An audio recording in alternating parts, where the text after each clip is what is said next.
nomor satu itu syukur. Syukur itu di atas takwa. Di Quran itu ada fattaqullaha la'allakum tashkurun. Jadi takwa itu supaya ke derajat syukur.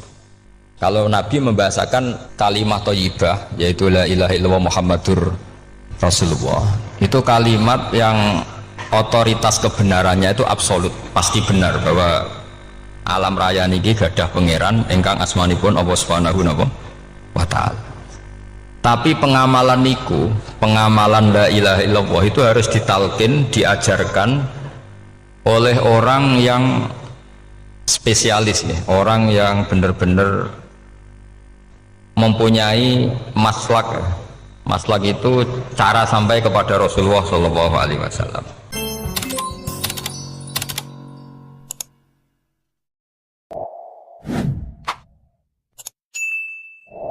Bismillahirrahmanirrahim. Alhamdulillahirabbil alamin. Wassalatu wassalamu ala asyrafil mursalin sayyidina Muhammadin wa ala alihi washabbihi ajmain. Amma ba'du. Dengan Allah itu nomor satu itu syukur. Syukur itu di atas takwa. Di Quran itu ada fattaqullaha la'allakum tashkurun. Jadi takwa itu supaya ke derajat syukur. Kalau Nabi membahasakan kalimat thayyibah, yaitu la ilaha illallah Muhammadur Rasulullah, itu kalimat yang otoritas kebenarannya itu absolut, pasti benar bahwa alam raya niki gadah pangeran ingkang asmanipun Allah Subhanahu wa taala. Tapi pengamalan niku, pengamalan la ilaha illallah itu harus ditalkin, diajarkan oleh orang yang spesialis ya, orang yang benar-benar mempunyai maslak. Maslak itu cara sampai kepada Rasulullah Shallallahu Alaihi Wasallam. Kalau tersemut ketika Mbah Mun sering ngendikan ihdinas siratal mustaqim siratal ladzina an'amta 'alaihim. Terus uniknya di surat Fatihah itu, ya Allah tunjukkan kami ke jalan yang benar. Itu bukan sirotoka jalan jenengan, tapi siratal ladzina an'amta 'alaihim. Saya masih ingat betul ketika Mbah Mun ngendikan Allah itu mboten saged ditiru. Wong Allah mboten dahar, mboten ngombe, mboten tidur. Sing saged ditiru niku nggih padha-padha manusa, sehingga disebut ihdinas siratal mustaqim siratal ladzina. Maka dalam disiplin ilmu sanad itu sampai ada kalimat ekstrim, man ta'allama bila syekhin fasehuhu seton. Itu tidak main-main ya. Artinya ketika orang lain menuduh dunia kiai katanya terlalu kayak kerajaan kecil, santri tidak pernah ngeritik, itu keliru. Sebetulnya memang aturan ilmu itu diantaranya untuk ilmu agama itu harus pakai apa? Sanad. Bukti ini apa? Ihdinas siratal mustaqim siratal ladzina an'amta 'alaihim. Jadi untuk mengikuti jalan Allah niku harus mengikuti jalannya orang-orang yang telah engkau beri nikmat. Telah itu artinya finish. Finish itu artinya sudah meninggal. Saya masih ingat betul kalimatnya Mbah Mun, kalau kamu mengikuti orang, kalau ingin kebenarannya permanen, yang sudah meninggal. Sepotongan-potongan soleh dadakan ngeten kan nggak meyakinkan. Pas ngaji gayanya kok wong soleh, engkau mulai kumat meneh, soleh meneh, kumat meneh, itu kan nggak meyakinkan. Istighfar gini nangis, karek nonton dangdut gini nyesal. Terus apa ya, nggak jelas no? Terus gak kasil maksiat ya nyesal, gak kasil toat gitu nyesal. Itu nanti ikut partai wa akharuna atarafu bidzunubihim kholatu amalan sholihah wa akharuna sayyi'ah. Jadi orang-orang zaman akhir itu nyampur aduk antara kebaikan dan keburukan. Kayak sampean sering sholat saf awal itu ya baik, tapi ya ono sombongi. Maksudnya ono sombongi kowe iku sapa wani kok ngarep. Maksudnya itu ya ribet kan. Makanya ada wali jadi wali itu karena kalau sholat itu di belakang.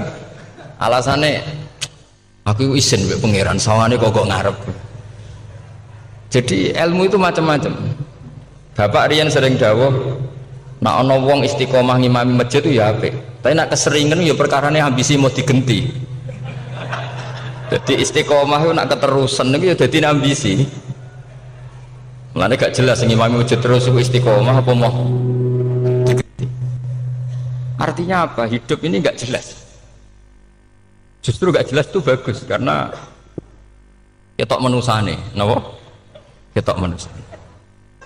Sehingga dalam ilmu fikih itu lucu. Kalau cerita wali-wali top Abdullah bin Umar niku semadzhab dengan Abdullah bin Abbas. Mboten seneng urip teng tanah haram. Ketika banyak ulama, banyak sahabat seneng hidup di tanah haram, alasannya sholat di tanah haram itu seperti 1000 napa? Sholat. Tapi yang dipikir beliau bukan sholatnya, maksiat di tanah haram juga lipatannya sama. Maka rumahnya Abdullah bin Umar itu pas ning perbatasan. Nak sholat di bojone ning tanah haram, nak tukaran metu. Jadi ono area tukaran itu dikondisikan steril, jadi masyhur itu. Jadi beliau nak lagi mesra mbek bojone wiridan teng tanah haram, nak tukaran metu sik. Baru tukaran secara meyakinkan karena sehingga kita di Indonesia sebenarnya punya sisi yang luar biasa karena kita tidak maksiat di tanah haram. Jadi bisa saja kita ini orang keren karena tidak pernah maksiat di tanah haram. Walaupun saya nggak tahu kaji, nggak tahu umroh, tambah keren karena nggak pernah maksiat di. Karena banyak juga orang yang nangis di Masjid Haram jebule ngenes. Kamu naki sing elek bojoku tok. Rawong Turki wayu, wong Pakistan wayu. Bareng roh bojone elek wireng pesek. Terus nangis, ya Allah, sakmu naki sing elek kok bojoku tok. Nah, berhubung wae haji dikira itu religius, napa? Akhirnya sing wedok gak terima. Sakmu naki ganteng kabeh sing elek kowe tok. Makanya di haji itu pangeran nyindir faman faradha fihinnal hajja fala rafatha wala fusuqa wala jidala fil hajj. Itu pakai fi ku ing dalem. Jadi potensi maksiat kalau kaji itu fi. Justru pas haji itu pas potensi maksiat. Wong tenggene matof niku nggon tawaf niku. Wis masyaallah wong ayu ki pirang-pirang, wong ganteng ki pirang-pirang. Terus mari geger. Mergo rebutan ngambung hajar macam-macam. Jadi pulau suwon ijtihad, dia napa ijtihad itu harus kita dengar. Jadi di antara mazhabnya ulama termasuk Abdullah bin Abbas itu nempat di Taif. Taif itu dari Mekah 3 jam. Alasannya nggak ingin kalau terjadi apa-apa di tanah napa haram. Kita tahu Ibnu Abbas itu mengalami konflik politik dengan Abdullah bin Zubair. Itu ekstrim betul konflik dua beliau. Akhirnya beliau milih di tanah haram. Wis tukaran-tukaran lah nak raning tanah haram. Maksudnya gremeng, bukan tukaran bacaan, gremeng lah, gremeng sidik nak raning masjid haram. Artinya jangan kira orang di Indonesia terus ndak hebat, ya hebat, punya sisi nggak maksiat di tanah haram. Ya misalnya sholat kok ngarep nang masjid haram, jebule salate ya Allah sini wong. Wis kok ngarep paling afdol, jebule paling keliru coba. Mulai takbir yo keliru plus seudon. Haji Indonesia nu nak sofa walu niate rada elek. Sudah sih maca bismillah ta ora tau tak go ngarep dadi. Kalau yang kesekian kali ditanya gitu. Dadi niate go ngarep kepen ngetes sudah sih maca bismillah ta ora. Lho ngapain ape salat apa ape seudon. Bantah-bantahan. Aku krungu dhewe tau go ngarep pancen ra maca. Sing go guri ora maca tapi lonton ora caku go ngarep ya kepen krungu nyatane ora. Jadi kok ngarep. Terus kedua niate iku balapan ngambung Hajar Aswad. Jadi sholatnya kok ngarep. Sekali salam langsung melayu ngambung Hajar Aswad. Iku niat apik niat elek ra roh, tapi tidak semua yang di sofa wal itu niatnya baik. Tapi niat tidak baik itu kadang baik. Itu saking apikane pangeran. Kalau kenangan cerita dari Mbah Mun yang paling saya kenang itu gini. Dulu ono santri nakal. Ya jadi ora dulu tok, saiki luwih akeh, tapi sawangannya cerita kan kudu dulu karena sejarah itu syaratnya harus diomongkan dulu. Jadi aku rada kecewa mbek sejarah itu dulu ono santri nakal, saiki luwih akeh. Niku kepengen nginceng ninge mergo ning wayu. Niku dhisik jarang ning sepedaan motor ngalor ngidul ning pasar Bangilan jarang. Dadi nek kepengen roh iku kudu dadi bakul banyu. Terus bakul banyu karena satu-satunya acara roh wong ayu kudu dadi bakul banyu. Nyamar. Bakul banyu ngisine ning jero jeding. Kadang ya roninge rajil bapan macam-macam. Kiai ini wali tenan, bukan wali debutan, bukan wali senior, namun wali betul. Nah, sama saya jadi wali kan terus rono kuota wali, segelem ragelem jumlahnya supaya tetap ada terus diangkat nonton mawon wali. Itu bertahun-tahun. Kiai ini ngerti, seneng, mergo digratisi, dikai rego murah. Kiai ini ngerti, nah iku niate elek.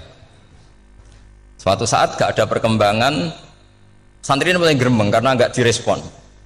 Diceluk kayak ini. Dia pentok anakku. Nggih Yai. Kowe salat ning Masjid Haram saf awal 40 dina jamaah mbok saf awal. Nggih Yai. Kok bar tak rabekno anakku. Nggih. Suweneng salat. Hari pertama ya demi dapat istri, hari kedua terus. Suwe-suwe ku ku nyaman.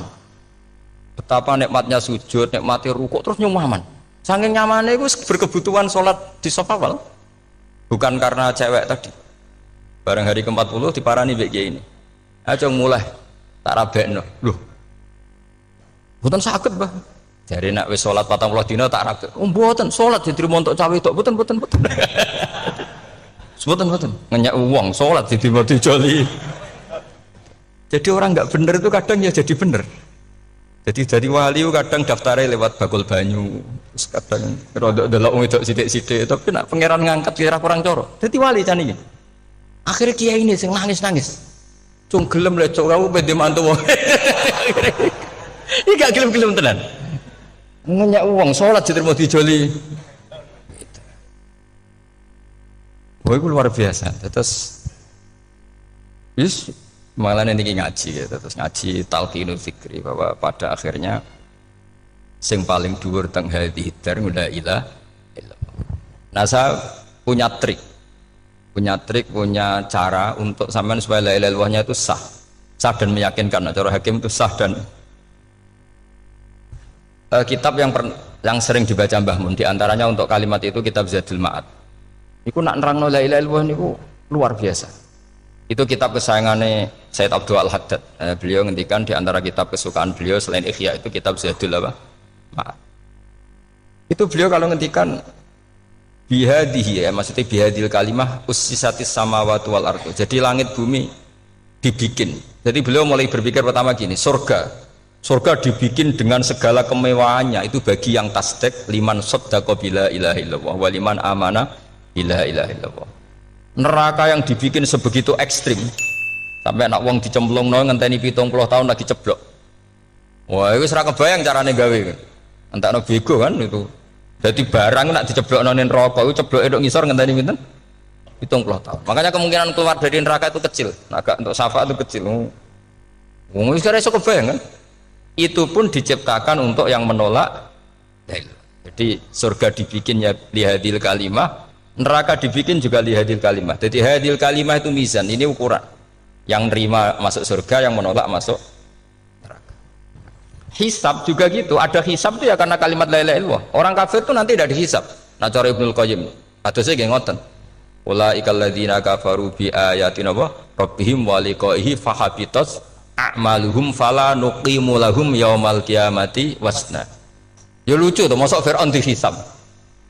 Kan sekarang rokok kan, jadi hisab itu nanti itu yang nggak jelas-jelas. Makanya sama hati-hati itu potensi dihisab. Jadi yang jelas itu ada hisab. Masa kanjeng Nabi dihisab kan tidak mungkin. Nabi Ibrahim masa dihisab. Fir'aun masa karena yang jelas surganya tidak dihisab, yang jelas nerakanya juga nggak dihisab. Dan nak sing pengajian yo teko, dangdutan yo teko lah ini yang ini yang itu. Ya itu hisab itu. Dulu biskop ya bayar, mlebu masjid ya bayar. Cuma ada biskop 10.000, nak masjid 2.000. Itu ya hisab itu nanti. Jadi orang kafir yang karuan kafirnya itu istilah Quran fala nuqimu lahum yaumal qiyamati wasna. Nah, artinya ada hisab juga tolak ukurnya la ilaha illallah. Terus wa bihadil kalimah bu isatir rasul. Karena kalimat ini Rasul diutus untuk melatih la ilaha illallah. Jadi kalimat ini luar biasa. Tapi setelah jadi tahlil terus yang mau coba ngantuk terus jumlahnya kakean kan terus akhirnya gak sakral. Akhirnya lewat di komentar suwi temen. Pemenang nak sing mimpin tahlil wong tuwek terkenal suwi lagi tahlil dipimpin Mbah niki sing mburi mesti sambat wah suwi mesti. itu kriminal kita, itu kesalahan kita. Kalimat yang harusnya jadi tolok ukur surga neraka itu ukurannya kalimat itu. Kemudian kita nganggap kalimat itu sebagai kalimat yang apa prop. Iku aja sampai ya. Makanya kalau suwon sing mimpin tahlil aja suwi-suwi lah. Bismillahirrahmanirrahim ping 3 hadir terus bar. Niku semua ijazahnya hanya 3 kali. Itu kok udah dipirang-pirang niku. Tapi nak la ilaha illallah tolong gak hadir ya tak baleni neh dadi 6. Kok gak hadir? Jebule ping 1000 pun ndak hadir. Lah ini yang masalah.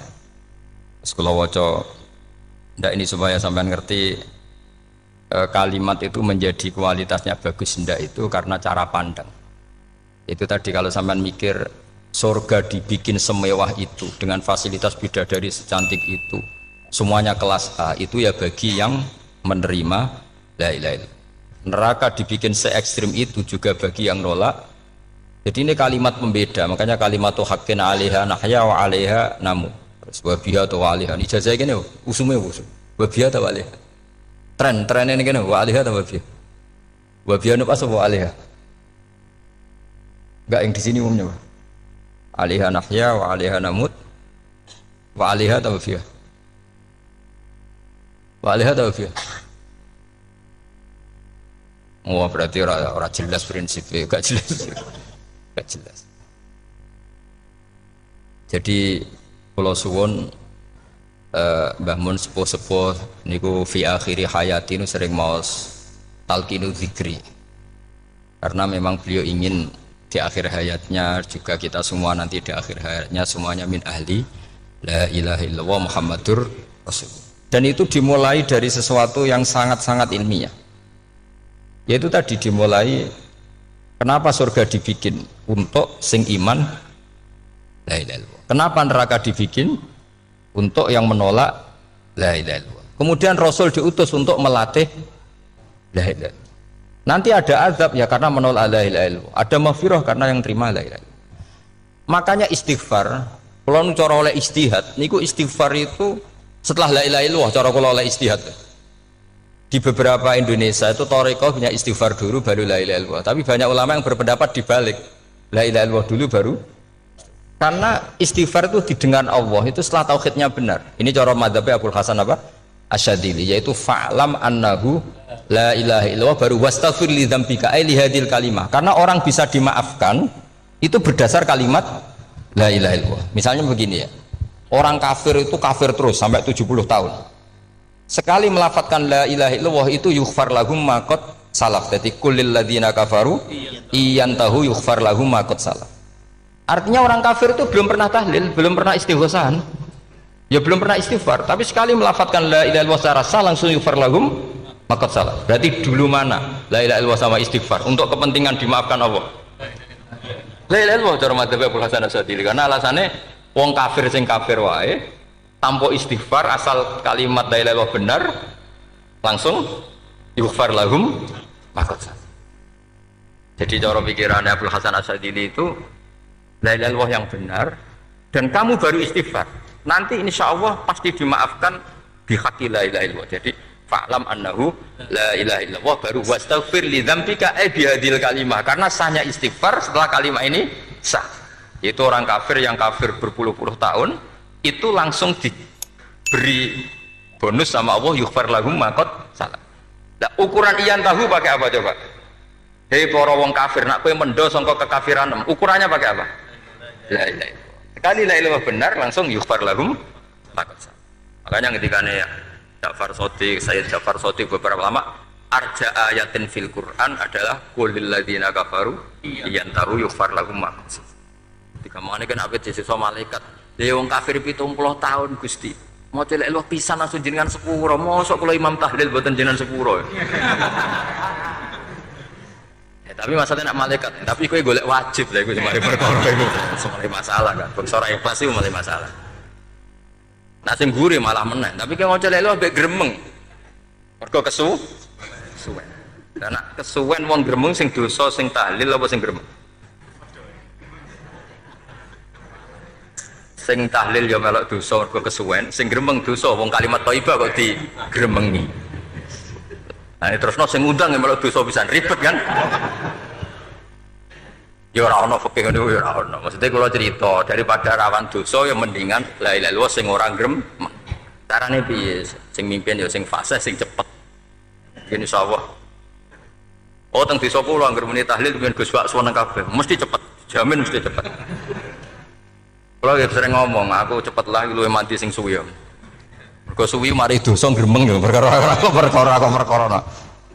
Nah kiai-kiai kan do sungkan mek kula. Nah teng adat masyarakat kan nggih sampai Gus sampai anak kiai kan sungkan dadi kiai-kiai sing tua-tua akhirnya melok cepet. Dan ini harus diilmoni. Saya ulang lagi ya. Sebetulnya dalam thariqah Syadziliyah itu la ilaha illallah dulu baru istighfar. Alasannya apa? Sihhatul istighfar itu ba'da sihhati la ilaha illallah. Jadi dia bawa ke qulil ladzina kafaru iyantahu yughfar lahum ma qad salaf. Saiki intiha anil kufri, berhenti kekafiran dengan kalimat apa? La ilaha illallah. Itu langsung yughfar lahum ma qad salaf. Dan Allah ngendikan fa'alam annahu la ilaha illallah baru wastaghfir lidzam. Ai bihadil kalim. Artinya gini, bisa saja istighfar kita itu tidak didengar Allah karena tauhid kita tidak pernah benar. Mau ngelafat notok tapi tauhidnya tidak benar. Maka terus dibutuhkan latihan-latihan dari ahlul ilmi, misalnya kayak Imam Sanusi, kayak Imam Asy'ari, itu pelatihan-pelatihan la ilaha illallah dengan pemaknaan yang luar biasa. Misalnya begini, ambil saja la ilaha illallah itu dengan makna seperti ini. Tidak ada sesuatu yang maujud kecuali disebabkan oleh yang super maujud. Alam raya ini, langit bumi ini kadung berstatus maujud. Kan nggak mungkin yang maujud diciptakan yang tiada. Nak ngono mau hadhil maujudat khalaqaha wajibul wujud. Lah wajibul wujud ini yang bernama Allah Subhanahu wa ta'ala. Maka kualitas Anda iman tuh lebih tinggi. Selama ini kan enggak. Orang no pangeran kecuali Allah. Terus Allah itu yang siapa? Ya Allah yang siapa itu harus kamu berani mensifati. Allah belum pernah menceritakan dirinya di Quran kecuali beliau dia mensifati zatnya. Saya adalah sing khalaqas samawati wal arda misalnya.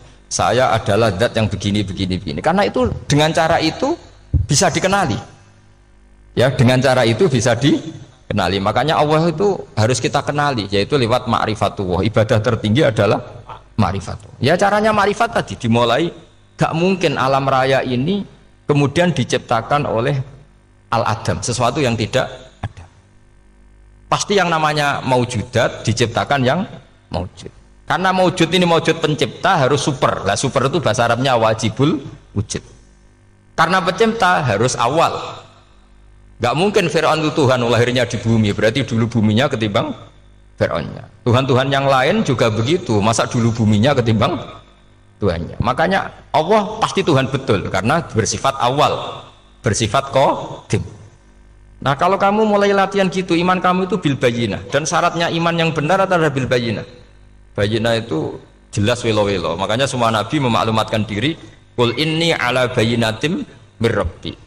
Lam yakunil ladzina kafaru min ahlil kitab wal musyrikin munfakina hatta ta'tiyahumul bayyinah. Jadi kamu harus punya otoritatif kebenaran sing sampai welo itu layak balus syakka wal irtiyab, sudah agak bisa ragu lagi. Nah saya khawatir kalau kita sudah tidak ngaji seperti ini, la ilaha illallah itu mau rutinitas. Pemenang nak kasiat ribet meneh. Nak diwaca 1000 kasiat ini, nak diwaca 2000 kasiat. Wah itu ngawur lagi. Saya itu kemarin ketemu banyak orang pintar lah di Jogja. Itu saya cerita, mereka tanya saya, Gus kenapa engkau jarang berdoa? Saya bilang saya itu sering berdoa, cuma mungkin Anda tidak tahu kata saya. Doa itu syaratnya harus setelah sihhatil iman, imannya itu benar. Dulu ketika Gerwani itu kampanye komunis itu gitu, anak-anak kecil disuruh memejamkan mata, ayo kamu minta permen sama Tuhan. Ternyata nggak dapat permen, suruh memejamkan mata lagi, coba minta sama bu guru, terus dikasih apa? Permen. Oh berarti yang ada bu guru bukan Tuhan. Artinya apa? Kalau umat Islam ini Islam ya, Islam ini kamu jual dengan doa, kemudian doa dipakai tolok ukur Islam bener apa enggak, habis kamu. Banyak orang ingin jadi Kapolri, jadi gubernur, jadi apa, mengundang orang-orang kondungo. Terus nyangoni akeh gak mandi, mesti dihujat deh. Dan sing donga yang ngerti nak ramandi, potongan wong seneng duit itu kan insya Allah ramandi lah kan kira-kira gitu. Jadi korbannya itu Islam kalau terus menerus doa yang dipakai apa? Transaksi. Maka doa itu nomor 2 atau 3, nomor 1 itu ya iman tadi, ma'rifatullah itu nomor 1. Bukan doa, karena kalau doa dijadikan nomor 1 takutnya itu dipakai ukuran. Makanya ketika orang kafir minta sama Nabi, minta itu ya bahasa Arabnya doa. Untuk mengubah Mekah jadi begini, untuk mengubah Mekah jadi makmur, jadi ada sungainya, roh. Nabi gak mau. Padahal Nabi kalau doa pasti mustajab apa enggak? Tapi andekan itu diturutin, maka ukuran iman selalu pakai doa. Dan itu bahaya jangka panjang, karena Nabi pirsa pengganti beliau-beliau kamu-kamu yang nanti doanya tidak mandi, itu bahaya, itu tidak prospek cara hitung-hitungan. Iya nak zaman Nabi donga mesti mati. Nah, ketika era sampean, dia nak kiai tenan Pak. Kalau donga ana sugih, nak sugih kira kiai kan ribet. Mungkin dhewe kiai ora sugih kan ribet kan. Maka kita sebagai ulama itu punya hitung-hitungan. Nah, beda dengan pakai ma'rifatullah. Misalnya begini, ini contoh paling gampang. Orang kafir itu dulu mengukur kebenaran Muhammad, mereka tentu manggilnya Muhammad.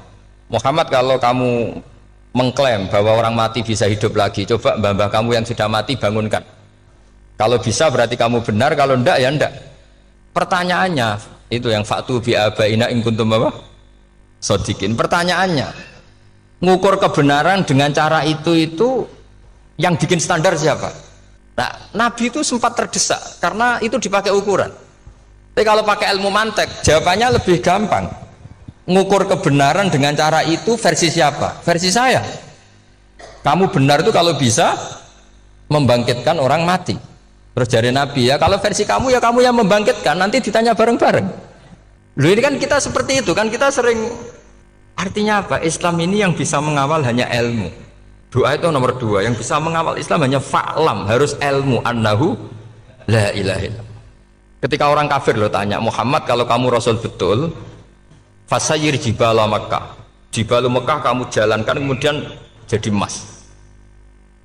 Dan orang-orang yang mati bangkitkan, kemudian kita tanya, adinuka hakun amla, agamamu benar apa enggak? Nabi andikan minta kira-kira dituruti Allah apa enggak? Pasti dituruti. Tapi masalahnya, masa menunggu itu? Masa Allah menjadi Tuhan nunggu itu? Allah selalu Tuhan baik orang percaya atau tidak. Makanya Allah tidak mau nuruti, karena itu jadi problem jangka panjang. Iya, kalau Nabi mustajab doanya, terus era umatnya seperti ini, sing kiai ini bendino dalail ora mesti mandi dongane. Wis sing tirakat lah ora mesti mandi dongane. Nak bab donga niku wis padha wae lah. Misalnya mesti mandi, nak wong waras mesti dinggo donga husnul khotimah, ora dinggo golek sugih, itu mesti amatir. Nah masalahnya nak dinggo husnul khotimah bagi mereka yang kedonyan ya gak ngefek, dianggap tidak prospek. Panjang kan?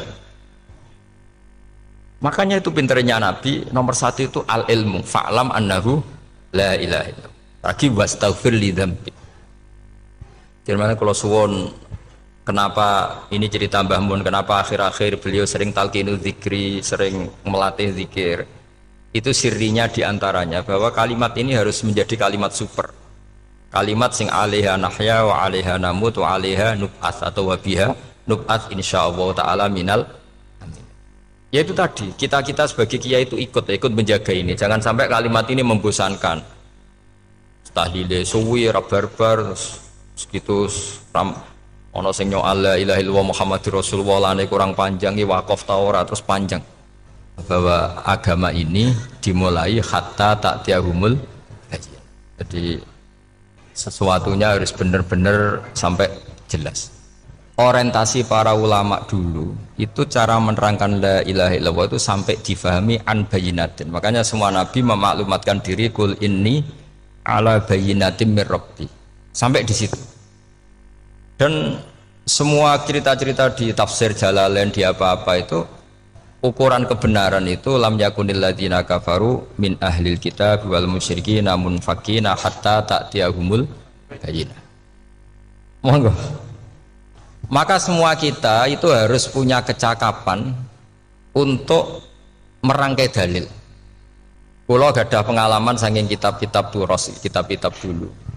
Itu ketika beberapa ulama ditanya, dulu ketika ulama-ulama dulu berdebat tentang apakah imanul muqallid, imannya orang yang tidak bisa berargumentasi tentang Tuhan itu diterima apa enggak, rata-rata ahli sunnah bilang diterima, tapi tetap dengan catatan itu potensi goyah.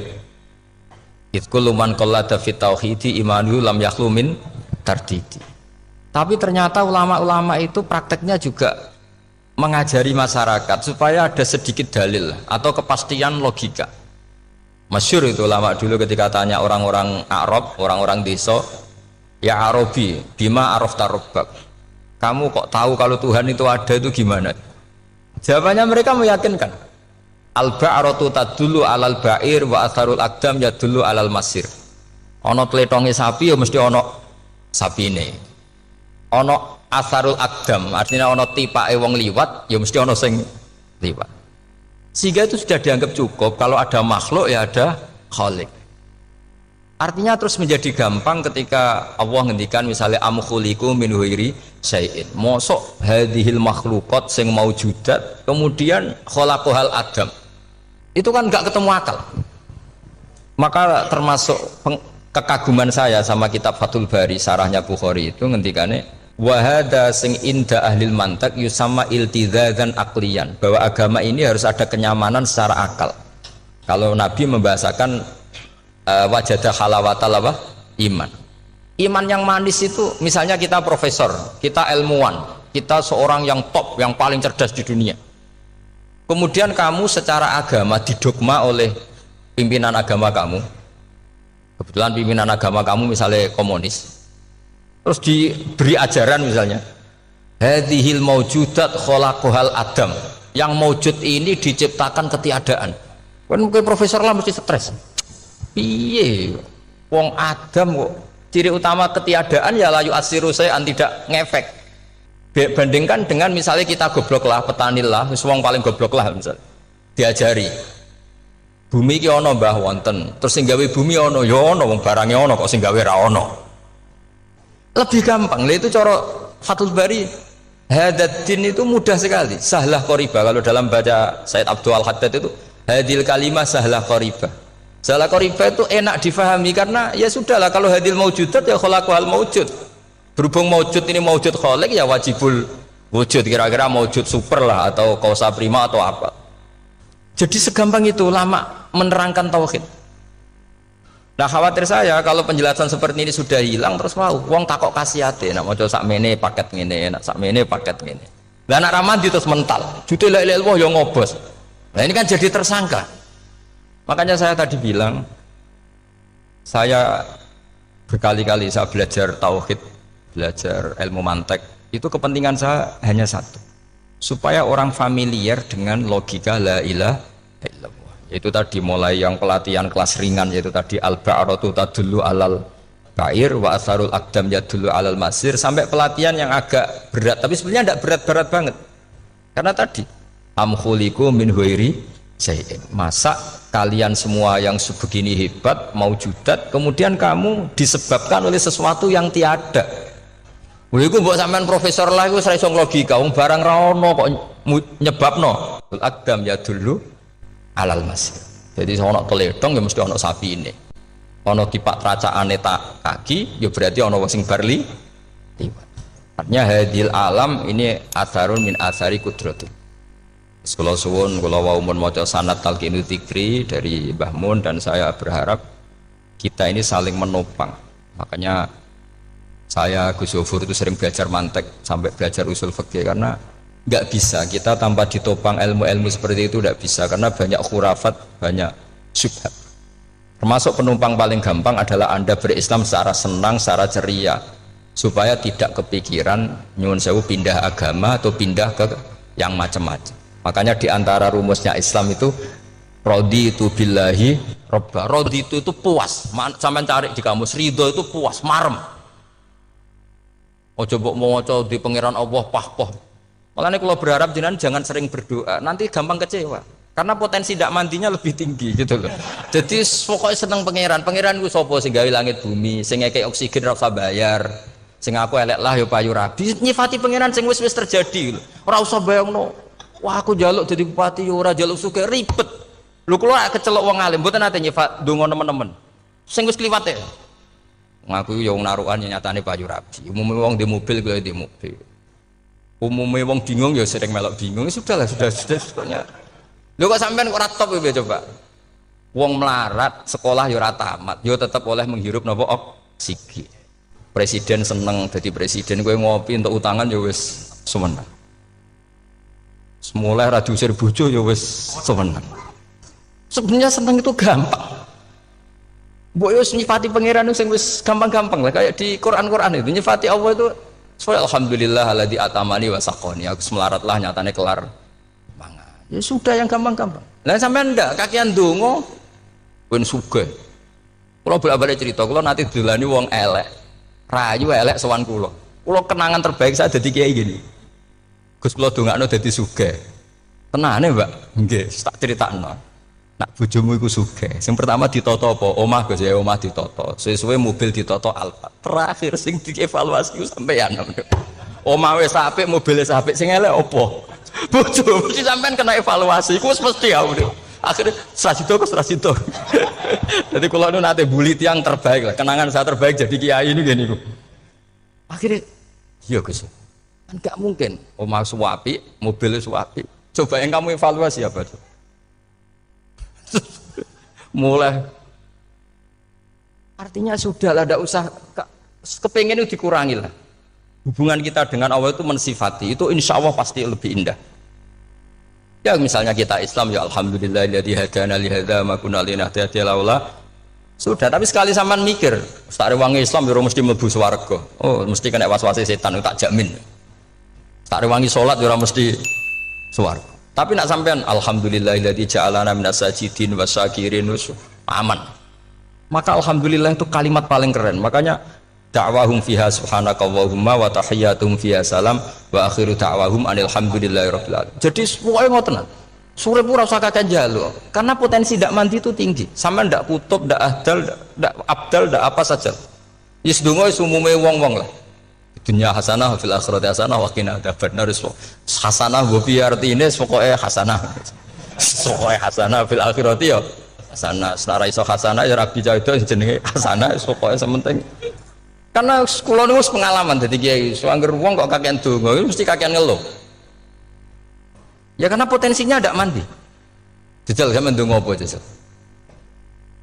Selama ini kan njuk mapan yo ora tau mapan. Njuk sugih yo rakus, wis diparingi cara pangeran wis maringi jebule sampean ingin lebih.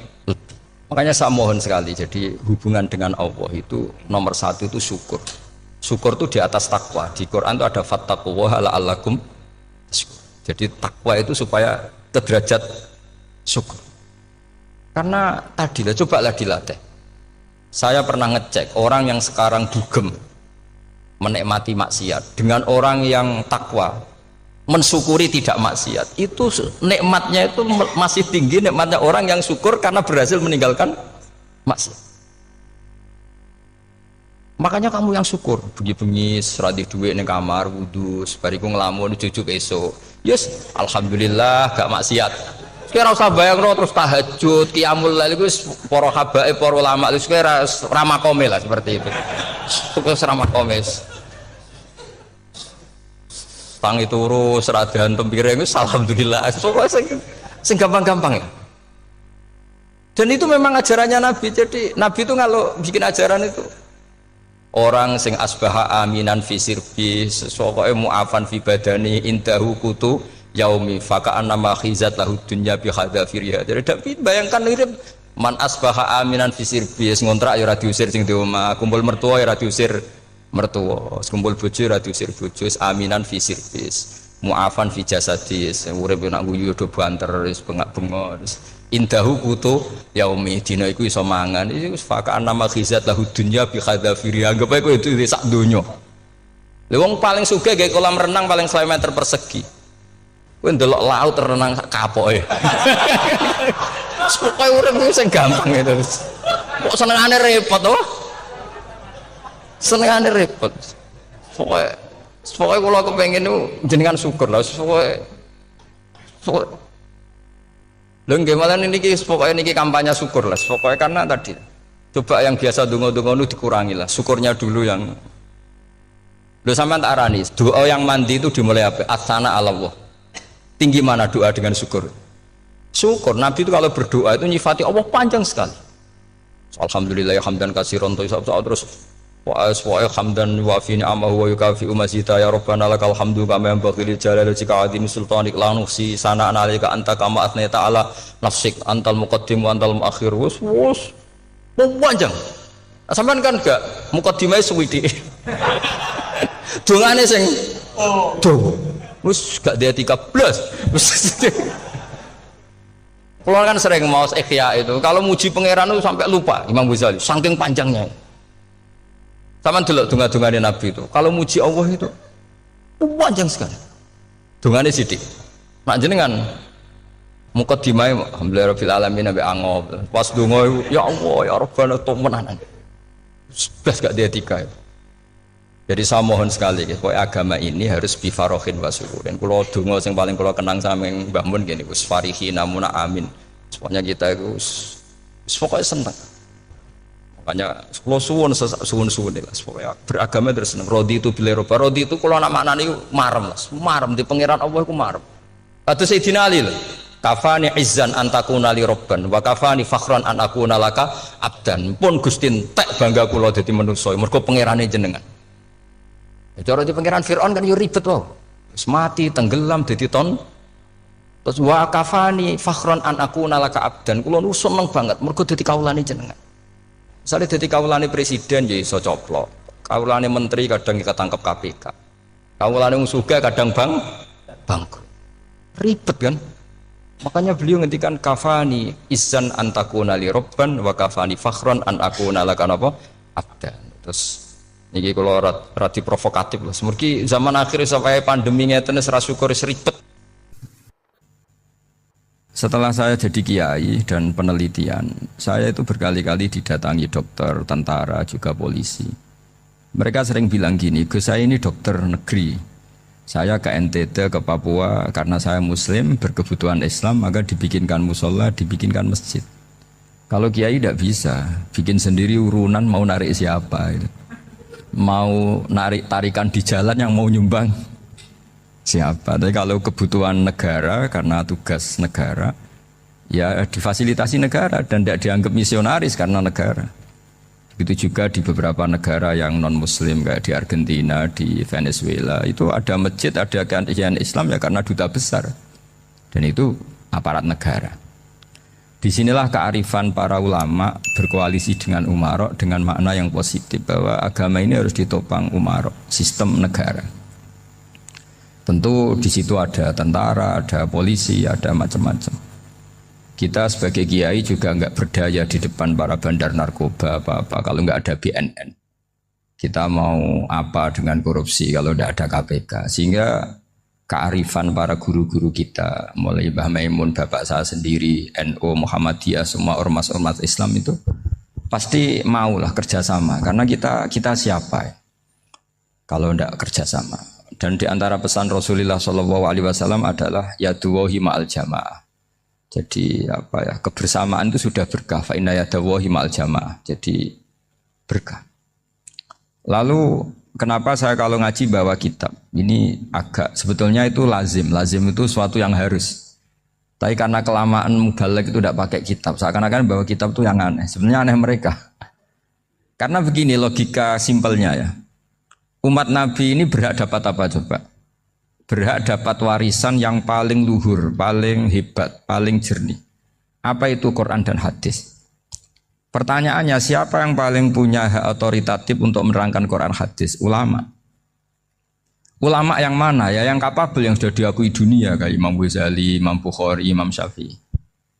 Artinya kalau kita tidak pakai materi itu ulama mendapat pikiran kita, bukan mendapat pikiran mereka.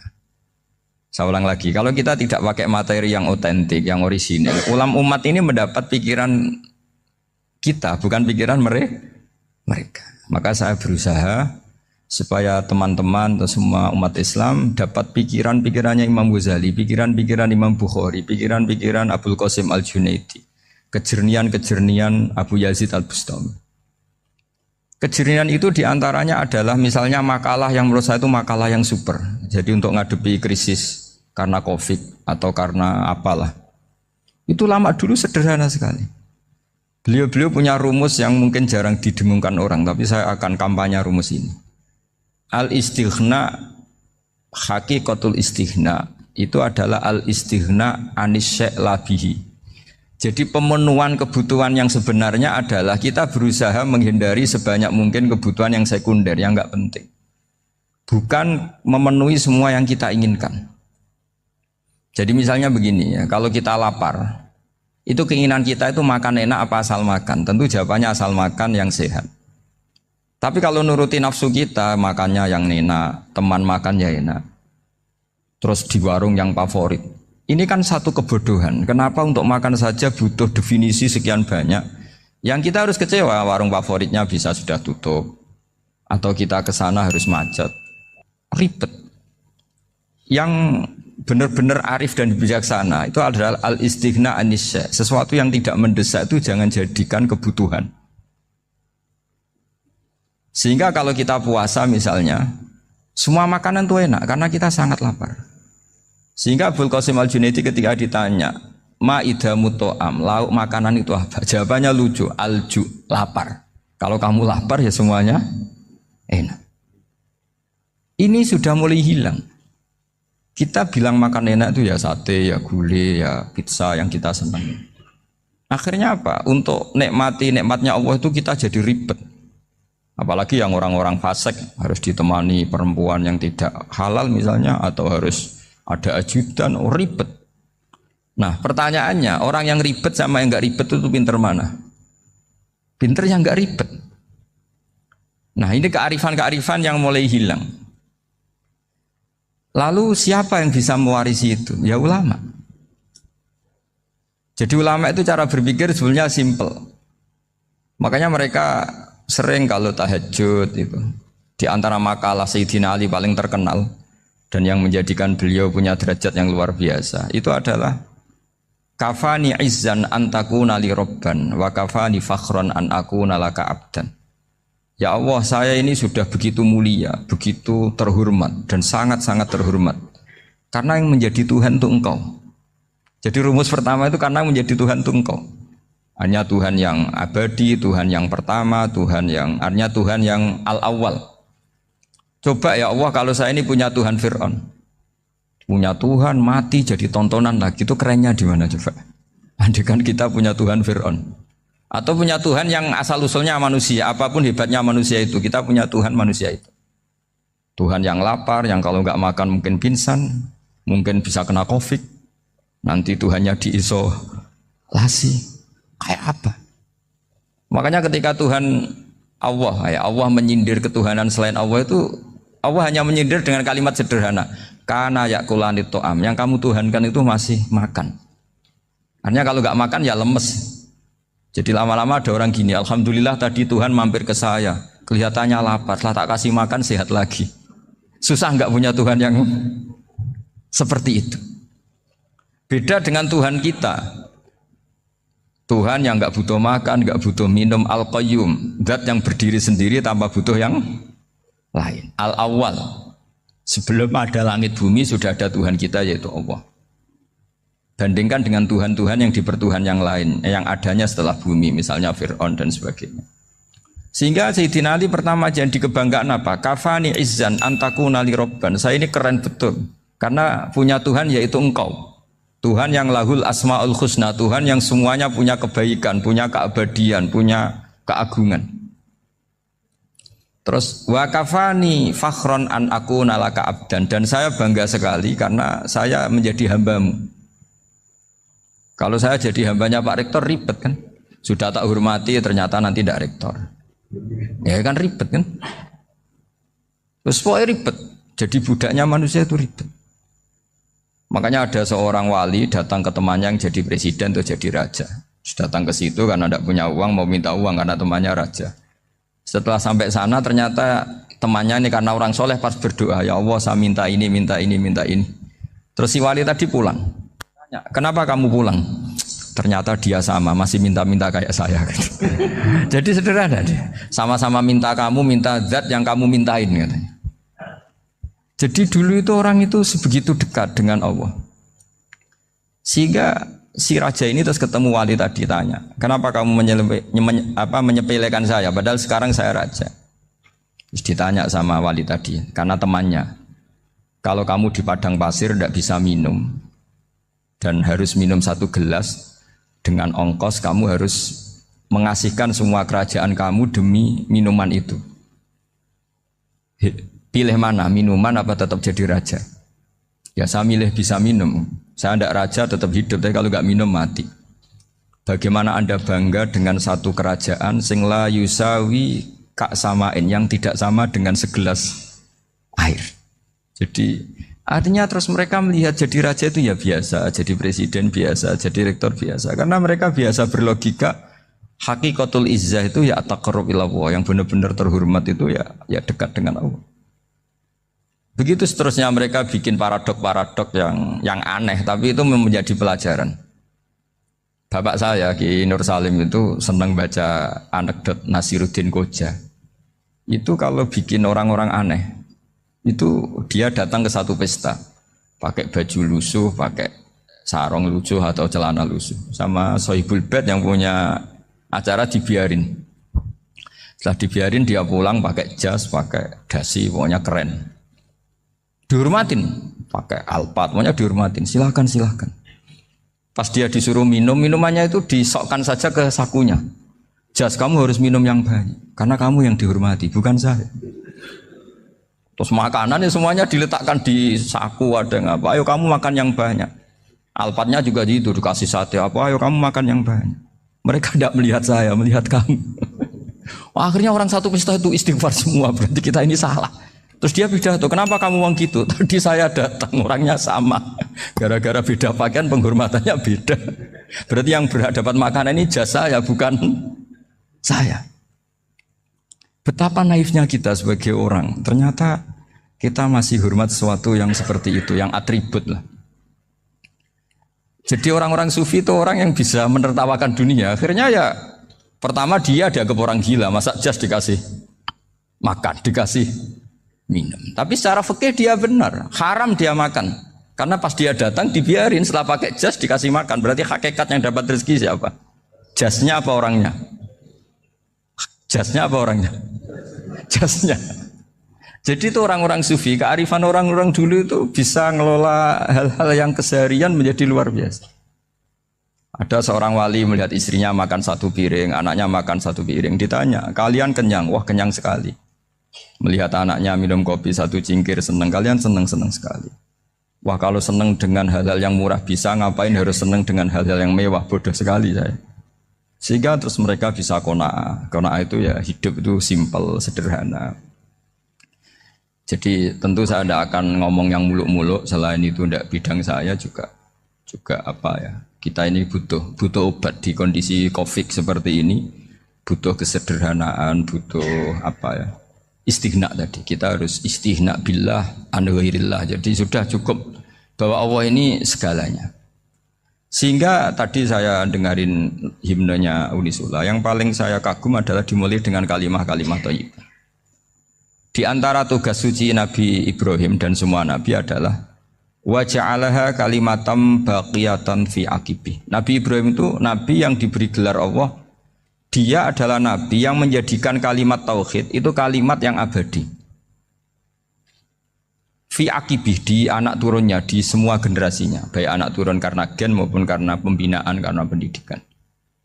Ini penting sekali saya utarakan karena apa? Satu kehidupan itu sebenarnya digerakkan oleh kata-kata, oleh moto kalau orang bahasa modern. Sehingga banyak ulama mengatakan al-ibarat kutun li'ailatil mustami'in, bahwa redaksi atau moto atau pegangan hidup itu penggerak kehidupan. Sehingga sebetulnya manusia itu digerakkan oleh kalimah-kalimah itu, oleh moto-moto itu, oleh prinsip-prinsip hidup itu. Misalnya orang Palestina itu tiap hari ke pasar gitu. Mereka ke laut itu. Ditanya, kenapa tidak takut tembak Israel? Jawabannya lucu. Kena tembak ya mati, enggak makan ya mati. Enggak kerja ya mati. Ya sudah, sama-sama mati ya mendingan aktivitas normal. Tapi saya tidak menyarankan itu untuk melawan Covid. Ini cerita saja nanti. Kamu jangan provokator itu. Karena ini wilayah sensitif. Jadi banyak orang yang poligami, kalau ditanya alasannya gitu, istri satu ya cerewet, dua ya cerewet, mendingan 4 katanya. Ya banyak ya gitu. Tapi ada yang kebalikan, istri satu cerewet saja hampir jantungan, apalagi 4, tinggal matinya kan gitu. Itu semua yang menggerakkan itu kalimat. Kalimat itu satu pegangan. Banyak orang loh yang nggak ingin jadi rektor tuh banyak loh Pak Bejo. Jangan kira semua dosen ingin jadi rektor. Melihat rektor sibuk rapat mempertahankan reputasi Unisula terus sering pegang kepala. Ngapain repot-repot? Jadi tukang sapu aja dapat gaji, ngopi, rokokan selesai. Bodoh amat jadi rektor, mikir orang banyak. Banyak loh orang yang nggak ingin jadi presiden tuh banyak. Karena ngopi nyaman, nggak ada yang ganggu. Mau tidur sampai jam 9 siang juga nggak ada yang ganggu. Sehingga mereka melihat pegawai negeri itu gak keren, orang kok diatur jam, disiplin. Itu memang cara Allah membagi rahmat. Mau kamu apakan coba? Cara syukurnya dia seperti itu. Bapak saya dulu tuh sering ngajarin saya, diajak jalan-jalan pagi-pagi. Melihat orang ngopi, makan uduk itu bapak seneng. Kok enak jadi wong awam. Ngene esuk-esuk nyemak bocah kesel kabeh kono enak ngopi rokokan. Bapak kadang iri sama orang awam itu iri. Sudah gitu berharap masuk surga kan enak sudah gitu. Tahu-tahu mati, tidak tahu ke surga apa ke neraka ya tidak tahu. Jadi nah orang dulu itu orang yang bisa mensederhanakan dunia. Sehingga ya sudah cara bahagia. Makanya saya alhamdulillah saya ini kerjasama sama UII sama beberapa kampus. Memang amdan itu sengaja. Kampus itu ya punya sistem yang nggak bisa mewakili sistem kiai. Kiai juga punya sistem yang nggak terwakili oleh kampus juga sebaliknya saling melengkapi. Saya sering ketemu rektor UII, rektor kampus-kampus Islam. Mereka cerita, Gus pendidikan pondok harusnya dimodernkan gini-gini. Saya bilang, kalau pondok modern kayak kampus itu nanti saya ketemu Allah tidak bisa jawab. Kenapa Gus? Saya beri contoh gini. Kalau misalnya perempuan perawan lah atau apa saja, pokoknya perempuan mau tanya tentang menstruasi atau haid. Kalau semuanya sistem kampus, dia harus kuliah dulu, registrasi dulu, kuliah dulu, bayar dulu, dan dapat jawabannya nunggu mata kuliah pas itu. Bandingkan kalau sistem pondok, saya tuh sering ke pasar sama anak saya dicegat sama ibu-ibu. Gus, anak saya ngalami gini-gini, keluar darah terus menerus, nggak 6 hari tapi 1 bulan penuh. Itu hukumnya apa Gus ya? Nanti saya mau sowan ke jenengan. Nggak ada usah sowan di sini aja. Ya sudah, sebelum mengeluarkan darah yang rutin seperti itu biasanya haidnya berapa hari? 6 hari ya sudah ikut yang 6 hari, yang lainnya istighatsah. Ngoten tok Gus, ya udah gitu. Begitu terus di masalah udhiyah. Ya coba kalau semuanya pakai sistem kampus, daftar dulu, bayar dulu. Jadi ini nggak ada jawabannya, nunggu mata kuliah itu baru dapat jawaban. Itu biasa nggak sholat bertahun-tahun karena belum ada jawaban tentang itu. Nah itu kalau misalnya orang mati, tahunya cara apa memulasara jenazah itu nunggu kuliah dulu, pas mata pelajaran itu dulu, baru menangani orang mati. Berarti orang mati itu tergeledak semua. Tapi kalau kiai kan enggak. Kesini orang mati terbakar, kalau dimandiin malah badannya copot-copot, itu gimana hukumnya? Ini ada orang mati Gus Kendat, ini disolati apa enggak? Ada orang mati apa itu oplosan juga, itu disolati enggak? So sering ditanya gitu. Gak usah registrasi Pak Rektor, gak usah registrasi, gak usah daftar, gak usah seminar.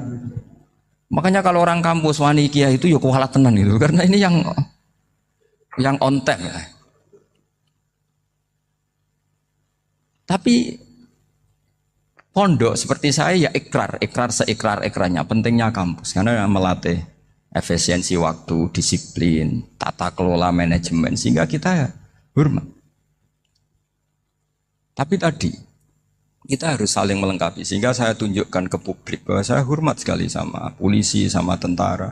Coba kita bisa apa ngadepi bandar narkoba kalau enggak polisi? Bisa apa coba menjaga NKRI kalau enggak tentara?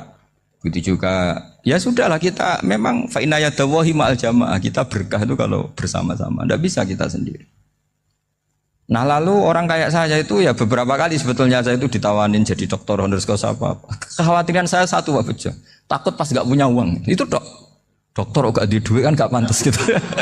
Jadi repot gitu, daripada beban lah sudah lah, gak usah dokter. Jadi kalau gak punya uang ya pantas, terus kalau ngebis ya pantas. Suatu saat kalau mati nggak ada yang hadir ya pantas, nggak dokter gitu. Kalau sudah dokter kok masuk neraka, kayaknya apalagi rektor kampus Islam kok masuk neraka itu kan kok kayak nggak pas itu. Misalnya rektor Unisula ditanya mungkin nakir, nggak bisa kan kayak gimana gitu. Makanya harus sering ngaji saya supaya agak malu di depan Munkar Nakir. Masa rektor ditanya Munkar Nakir enggak bisa. Harus berani bentak. Ini saya rektor loh Pak Munkar Nakir. Masa kalau wali-wali dulu berani. Masyhur di cerita wali-wali ditanya marabbuka manabuka. Saya ini guru tauhid. Kok kamu tanya marabbuka manabuka yang ngelotok. Kok kamu enggak pernah ngaji enak aja tanya. Jadi wali-wali itu ya rileks ngadepi mungkin. Saya yakin rileks wali di Bang Pak Rektor. Saya yakin itu. Karena wali itu lebih dekat Allah. Sehingga orang dulu itu saya ulang lagi ya. Ada satu kearifan namanya hidup itu apa? Hidup itu adalah cari sebanyak mungkin supaya hidup itu tidak tergantung pada banyak hal. Sehingga misalnya cara berpikir orang-orang modern itu sebenarnya banyak orang-orang ilmuwannya nggak ngagumi Amerika. Bukan karena angkuh ndak. Untuk mempertahankan kebesaran negara sebesar itu, kebutuhan listriknya besar, kebutuhan tentaranya besar, kebutuhan apa? Sementara negara kayak Venezuela atau Swiss kebutuhannya ada banyak. Pertanyaannya, yang tergantung dengan banyak hal sama yang tidak tergantung banyak hal, itu pinter mana? Kalau dibalik pertanyaannya gitu, negara-negara maju itu tidak keren kalau dibalik pertanyaannya. Orang yang untuk mempertahankan eksistensinya banyak, butuh banyak hal, dengan yang tidak butuh banyak hal, itu pinter mana? Orang yang bahagianya nunggu jadi dokter, nunggu jadi kiai besar, kiai viral, dengan orang yang bahagia cukup dengan ngopi, itu pinter mana? Tapi kalau dibalik pertanyaannya, orang yang tahunya nikmat hanya kopi, dengan nikmat yang banyak, pinter mana? Makanya Mbah Mun tuh kalau guyon itu lucu. Aku iku sakake ambek wong desa sing mlebu swarga. Saya dulu eskal mlebu swarga kok disakeni. Akhirnya beliau memberi penjelasan. Wong desa iku roe pakanan enak, iku mau kopi mbek uduk. Lah swarga iku mau nuruti sing dikarepno. Akhirnya semua mangan wis ngopi, nguduk, ngopi ora roh pakanan liyane iku ora roh. Nasi mandi yo ora roh, pizza yo ora roh apa-apa. Terus saya bilang, wah lah niku nak nganti selera tentang wanita cantik. Iku juga sederhana. Rodok pesek ya wis cantik, rodok ireng ya wis. Apa bidadarinya seperti itu karena saking enggak pengalamannya. Jadi surga itu kan nuruti apa yang diinginkan. Kira-kira keinginan orang kampung kalau di surga itu apa coba? Makanan apa coba? Ya nak senengnya ketemel gemblong itu. Artinya malaikat lebih suka nangani surganya orang-orang kampung di Bang Pak Rektor. Ini sudah ribet ini. Makanan apa saja sudah harus dicoba ya. Terus kalau di mall tahu orang macam-macam, seleranya macam-macam pasti itu. Enak mana kalau sampai jadi malaikat pelayan surga? Suka ngelayani orang kampung apa yang orang kota? Orang kampung kan. Jadi ya itu guyon tapi itu menjadi pikiran kita bahwa orang yang banyak kebutuhan itu sebetulnya banyak kebodohannya karena menggantungkan kebahagiaannya dengan banyak hal. Makanya Imam Syafi'i ngendikan istighna itu apa? Al istighna anisya'i. Yang dikatakan kecukupan adalah berusaha sebanyak mungkin banyak hal tidak kamu butuhkan. Bukan memenuhi semua kebutuhan kamu karena nafsu kamu ini tidak ada batasnya gitu. Kalau kamu penuhin nggak akan selesai. Itu ada perempuan yang kurang cantik itu minta doa saya, Gus doain suami saya kaya, terus tak guyonin, terus nggak minta. Kalau suami kamu kaya, yang pertama dirubah itu apa? Rumah Gus, supaya rumah saya bagus. Kedua apa? Mobil, supaya mobil saya bagus. Nanti yang dievaluasi itu kamu. Mobil bagus, Alphard, rumah mewah, istrinya kamu pasti itu dievaluasi. Langsung nggak usah sudah gini aja kan. Jadi pertama yang dievaluasi itu kaya itu coba kalau suami kaya itu yang dievaluasi pertama rumah ya, rumah ganti. Setelah itu apa? Mobil. Kira-kira berikutnya akhirnya harus bagus nggak jadi. Nabi Ibrahim itu pernah minta umur panjang. Keren umur panjang. Sama Allah nggak dijawab. Datang orang tua gitu mertamu ke Nabi Ibrahim. Terus disuguhi dikasih kurma. Apa itu? Kok kurma apa? Anggur yang sudah matang sekali. Sudah dimakan. Setelah dimakan meler keluar lagi. Dimakan lagi meler lagi. Terus Nabi Ibrahim masuk lagi ke kamar. Ya Allah doanya tak cancel. Nanti kalau saya tua kayak itu. Jadi Allah itu nggak jawab langsung tapi ngirimkan itu. Akhirnya ya Allah nggak jadi. Nanti takut itu. Saya pernah ngalami jadi kiai tadi, ada ibu-ibu ya nggak pati cantik lah. Suaminya tuh miskin sekali. Minta doa saya supaya kaya. Bareng tak kasih pertimbangan itu udah nggak usah nggak jadi. Jadi itu kearifan. Tapi kearifan ini harus kita tanamkan. Saya nggak bisa membayangkan Indonesia yang besar ini, andai kan tidak ada qanaah, nerimo ing pantum. Coba sekarang ada Covid. Andai kan Indonesia tuh kayak Perancis. Saya beberapa kali punya tamu orang yang hidup lama di Perancis, bahkan dapat istri orang Perancis.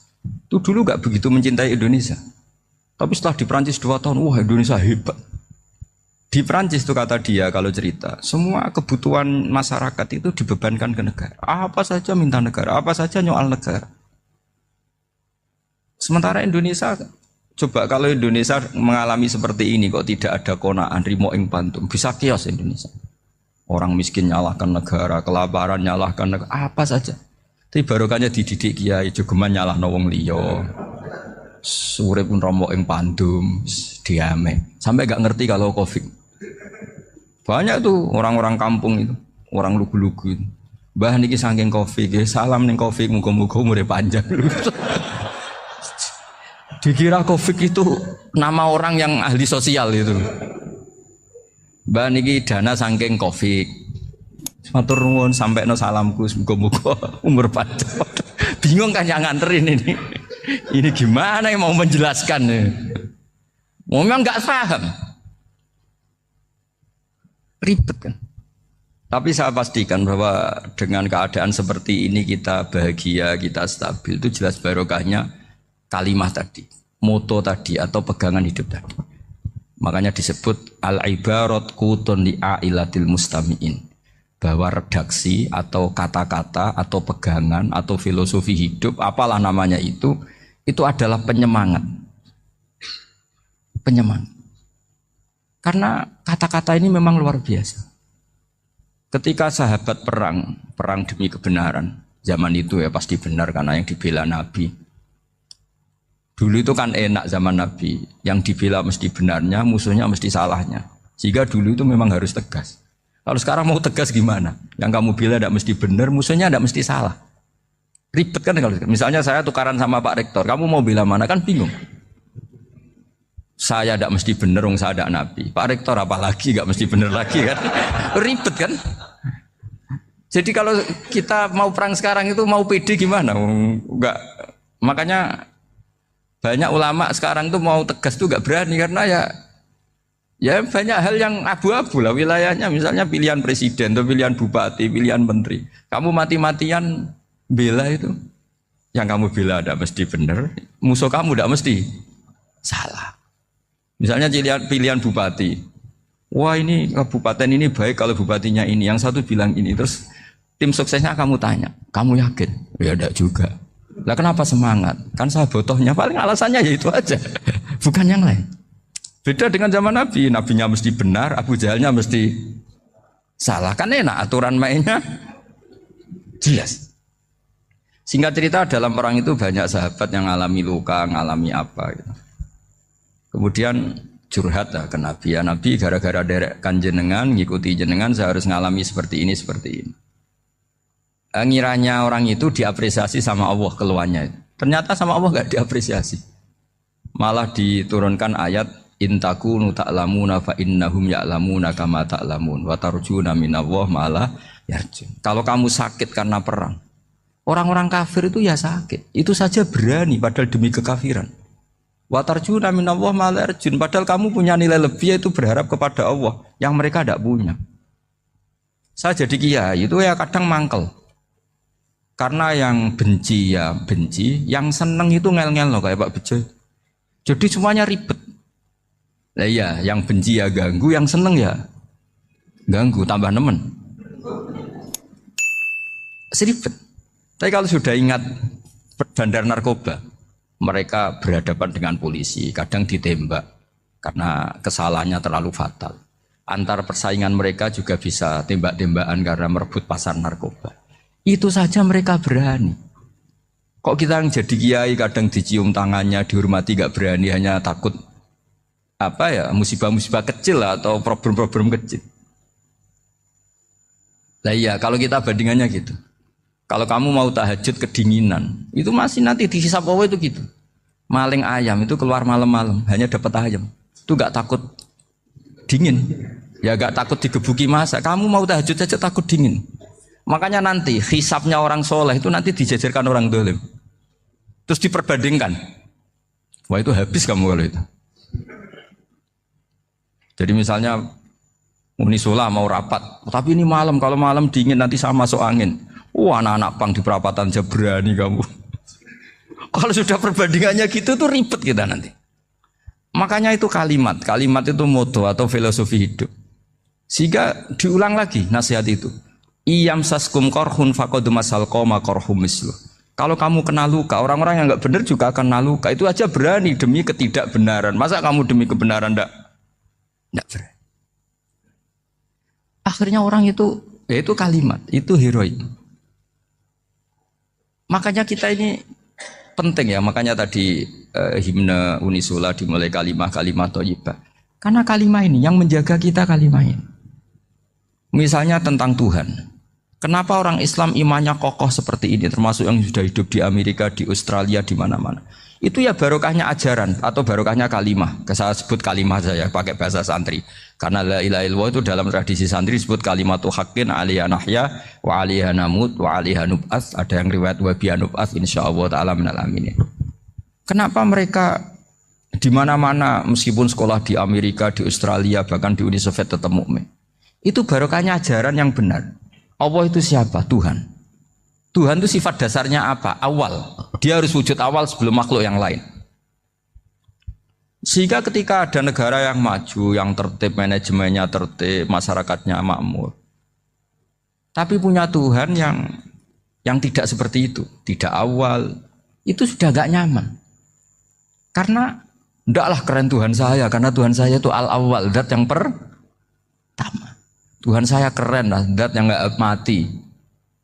Tuhan yang gak mati, yang gak pernah mengalami kematian. Sehingga tontonan atau yang dilihat kenikmatan-kenikmatan yang lain ini tidak mengubah dia pendirian tentang Tuhan. Karena mantapnya satu kalimat tadi bahwa Tuhan itu ya harus satu, harus awal, harus tidak mati, tidak rusak, tidak mengalami apa-apa yang membahayakan. Sehingga ketika ditawarin Tuhan yang lain meskipun menjanjikan secara finansial atau kemakmuran, mereka gak tertarik. Itu coba, itu barokahnya makmur apa barokahnya ajaran? Barokahnya ajaran. Sering negara Islam itu kalah makmur dengan mereka, tapi barokahnya ajaran ini tetap apa? Tetap Islam. Makanya Nabi Ibrahim, Nabi yang sukses bikin wa ja'alaha kalimatam baqiyatan fi aqibi. Sehingga kita ini bekti sama orang tua misalnya, itu ya karena ajaran. Suwargamu itu karek wong tuamu. Nak wong tuamu ridho, Allah ridho. Nak ora ridho, Allah ora ridho. Ridho wa fi ridhol walidain wa sakhatu wa sukhtu wa fi sakhatil. Sehingga ketika ada orang tua yang agak brengsek gitu, anak-anak tetap hormat. Punya orang tua yang miskin, yang sudah miskin, tukang tombok nomor, banyak kan di kampung gitu. Ya tetap hormat. Coba kalau dari awal kita ngajari orang tua kamu hormati ya, kalau baik, kalau enggak usah. Bisa geger Indonesia. Tapi barokahnya ajaran-ajaran itu Indonesia tertib karena ada ajaran. Nah ini di sini pesantren dan Unisula semua harus berkontribusi membuat ajaran yang benar itu adalah ciri utama Islam. Sehingga Islam ini dimulai dengan ajaran kalimatu haqqin alaiha nahya wa alaiha namut. Sehingga kita tenang seperti ini. Saya ini termasuk kiai yang tenang. Meskipun kata orang banyak saya ini kiai besar, tapi termasuk kiai yang paling tenang. Termasuk yang paling tenang. Karena saya ini pakai mazhab orang-orang hebat.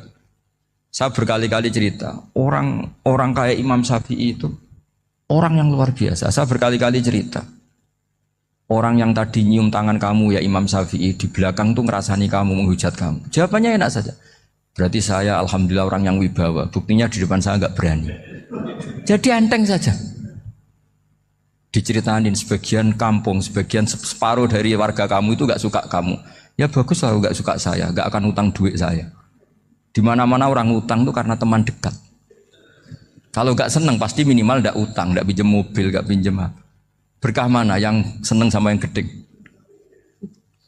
Jadi dianggap enteng saja. Semua yang dialamin dianggap enteng saja. Misalnya punya istri pemarah, ya baguslah marahin suami. Kalau marahin tonggo malah ribet. Jadi kamu harus terima kasih kalau dimarahin istri. Baguslah marahin saya mah, kalau marahin tonggo ribet. Jadi enteng saja. Tapi kita sekarang tuh karena nafsu ya, sehingga menghadapi hidup ini ribet. Ulama dulu kalau mau mati itu senengnya bukan main. Sudah lama saya ini ingin gak maksiat. Kayaknya gak maksiat paling efektif itu mati. Ya tidak apa-apa Gusti, kalau sebaiknya mati ya mati aja. Enteng saja. Jadi melihat kematian itu akhir dari segala keburukan atau potensi keburukan. Apapun baik kita sekarang, suatu saat mungkin kita gak baik. Yang bisa menghentikan ketidakbaikan atau potensi ketidakbaikan itu apa coba? Mati kan? Berarti mati itu mengerikan apa menyenangkan? Mesti kamu tidak berani menjawab. Meskipun secara ilmu kamu berani, tapi secara rasa agak berani kan? Saya ulang lagi ya, yang bisa menghentikan keburukan atau potensi keburukan itu apa coba? Apa? Kematian. Berarti kematian itu menyenangkan atau menyusahkan? Apapun kamu tidak berani jawab karena kamu agak-agak duniawi itu kelihatannya. Tapi secara ilmu, kamu tahu kan kalau mati itu tidak buruk-buruk banget. Karena apa? Itu akhir dari segala keburukan. Sehingga Nabi ngajarkan kalimat itu begitu luar biasa. Allahumma ahyini maka natil hayatu khairan li wa tawaffani maka natil wafatu khairan li. Nabi melihat dunia itu begitu indah.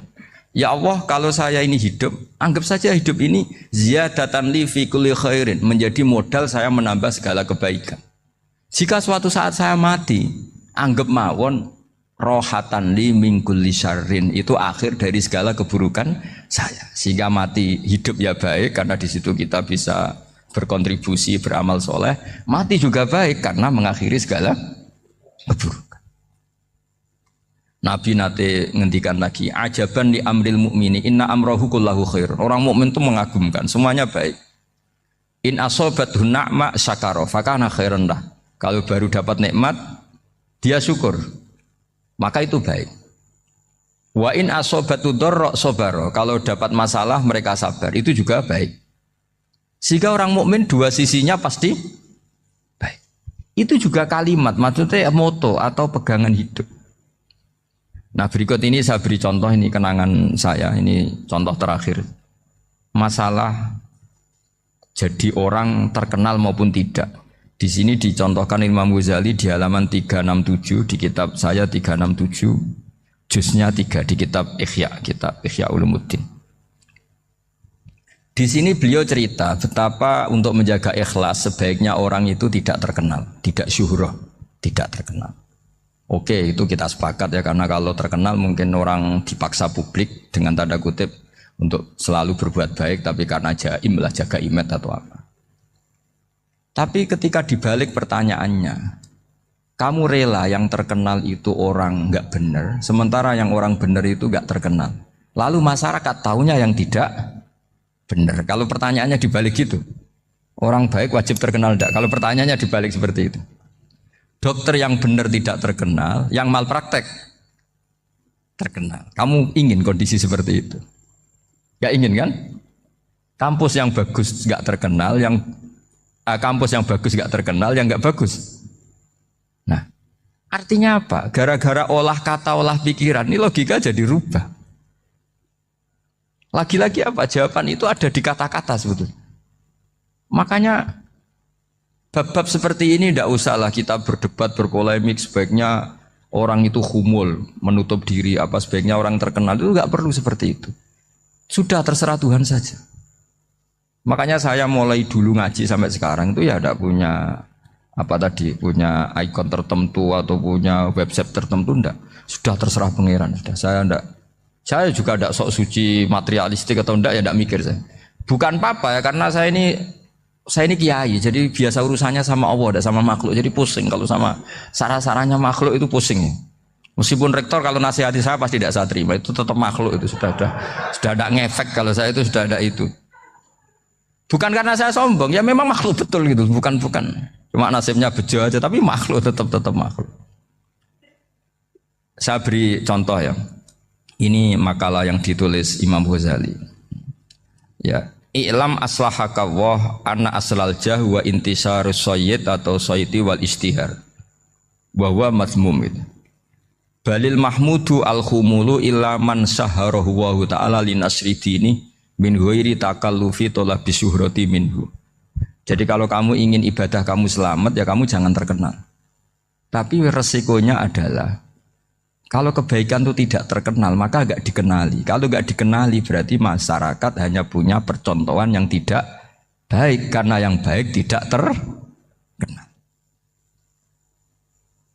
Jadi itulah ulama-ulama dulu. Jadi apa-apa itu dibanding-bandingkan.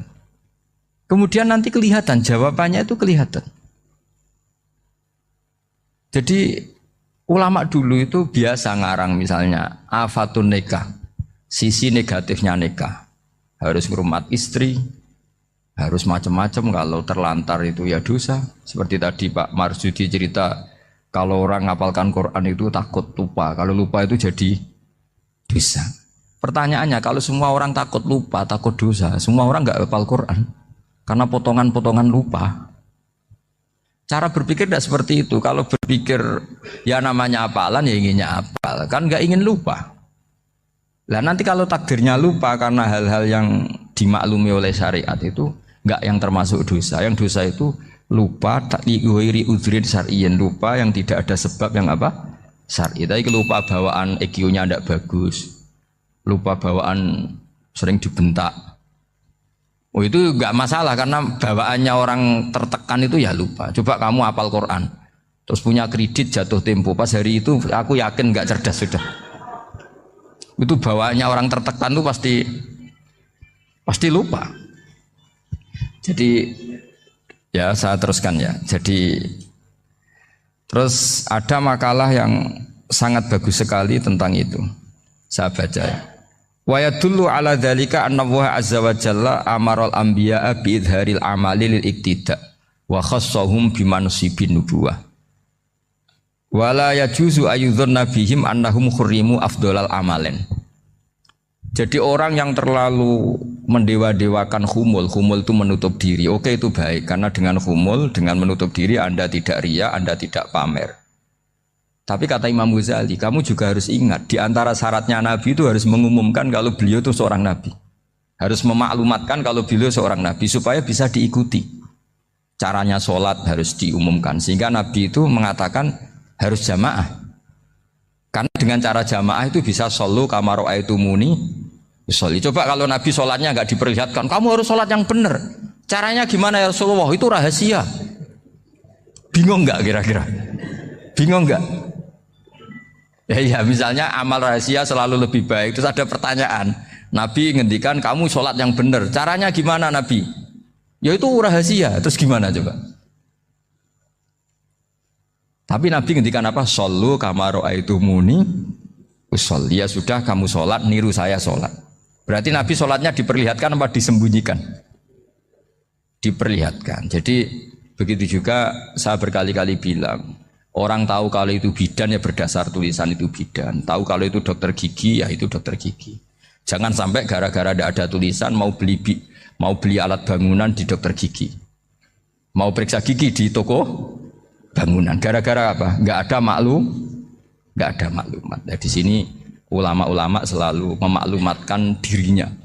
Termasuk Imam Ghazali ketika ngarang kitab dinamai Ihya Ulumuddin, bahwa kitab ini bisa menghidupkan ilmu-ilmu agama yang mulai hilang. Begitu seterusnya. Jadi ini ngaji ya. Jadi orang itu harus ngerti ya. Jadi jangan nuruti emosi sendiri atau logika sendiri. Bahwa saya suka humul, ya monggo, agama Islam menyediakan sarana itu. Uzlah itu ya punya sisi kebaikannya sendiri. Tapi syuhrah terkenal asal tidak nuruti nafsu juga punya sisi kebaikannya sendiri. Setidaknya umat ini punya satu master kebaikan yang mudah diakses. Tapi tadi saya ulang lagi, jangan karena hadzun nafsi, jangan karena kepentingan pribadi. Makanya di sini disebutkan wa yadullu ala dzalika ay ala syuhrah anna wa ta'ala amarul anbiya bi idzharil amal lil iktida. Allah selalu memerintahkan para nabi kalau ngamal kebaikan ya harus dimunculkan supaya bisa Ditiru. Yaitu tadi kita tidak bisa bayangkan kan kalau misalnya Nabi menyuruh kamu harus sholat yang benar, kemudian sholatnya Nabi sembunyi. Lalu ditanya, Nabi saya niru siapa? Wah itu rahasia, kamu nggak boleh lihat sholat saya saat takut tidak ikhlas. Ribet kan? Sehingga jamaah itu statusnya tetap harus. Nah bedanya harus ini ulama berpendapat harus yang apa? Fardu kifayah. Tapi fardu itu maknanya harus. Tapi bukan berarti kalau nggak jamaah sholatnya nggak sah, nggak. Tetap tapi statusnya jamaah tetap apa? Harus. Nah barokahnya harus ini orang yang baru sholat, sholatnya langsung benar karena ada yang diikutin.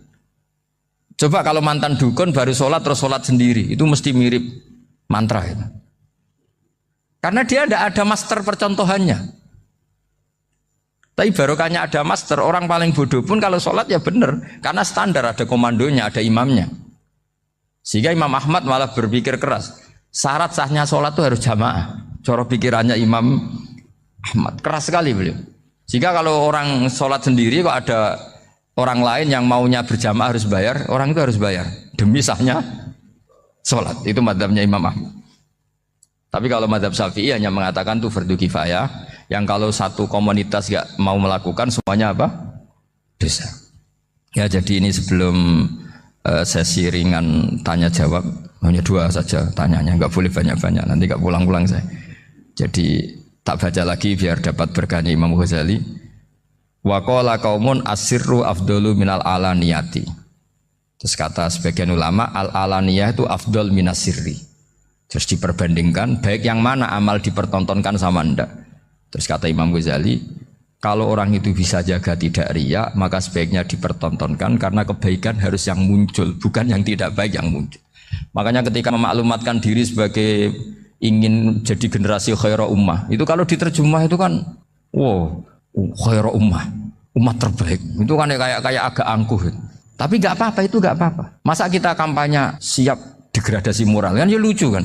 Masa jualan gitu kan ya lucu. Kita memang ingin mengkhidmati ummah, berbakti dengan umat, membantu supaya jadi generasi khairah ummah. Nggak apa-apa, dimaklumatkan supaya dengan itu umat punya sarana.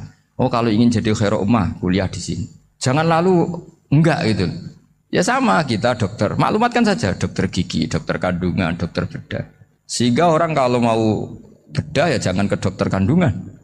Jadi barokahnya maklumat ya. Jadi saya mohon sekali ini, saya sendiri sebetulnya orang yang enggak siap terkenal sebetulnya, tapi ya sudah terserah Allah saja. Kalau itu cara Allah menyebar kebaikan, ya monggo. Pokoknya kita tawakal saja sama Allah Subhanahu wa Ta'ala. Assalamualaikum warahmatullahi wabarakatuh.